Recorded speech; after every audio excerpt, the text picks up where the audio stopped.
So it had to be simultaneous. Remember I said everything's happening now? Yeah, exactly. So that to me was one of those moments, where the light bulb went on. So I thought I'd just share that. That to me was solid evidence. That's because there's two event spaces. We don't exist in time. We exist in events, and the event space exists in the same space concurrently.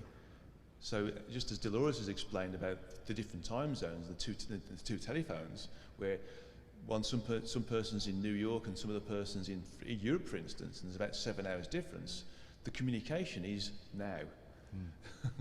I think that's a very good explanation for it. I just heard that a few months ago. The lady just there, that's it. Okay. But when we're working with our clients, we have to keep it simple. But I know on another level, we know what we have learned, but we can't confuse the client because they're living their ordinary lives. And they wouldn't understand this. This is like advanced, no longer metaphysics 101, this is advanced. But I work with the Swamis and the different ashrams, a Sivananda group, and they have ashrams all over the world.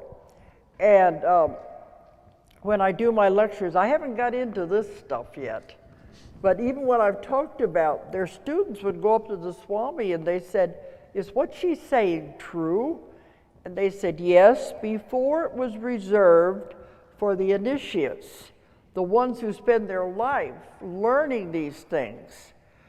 But now, the ordinary person was never allowed to know these things. But they said, this is not new information, this is old information. But it was just reserved for the secret mystery schools and those that spent their lives in training. Now we're bringing all this powerful knowledge to the ordinary person, and that has never happened before." They call it the holy science. The what kind? Holy science. Because look, in the past, we would all be killed for even talking about any of these things. For gathering in this manner. Oh, yes. I just wanted to make a comment also. I worked in a state mental hospital for almost 20 years with schizophrenics, bipolars, and so forth. And I always felt that they were the ones that could see everything and be in all the times and all the places all at the same time. And that's why they were so confused. With antipsychotic medication, helped dull that down so they could function because they were so confused. They didn't know how to function. It's very confusing for them.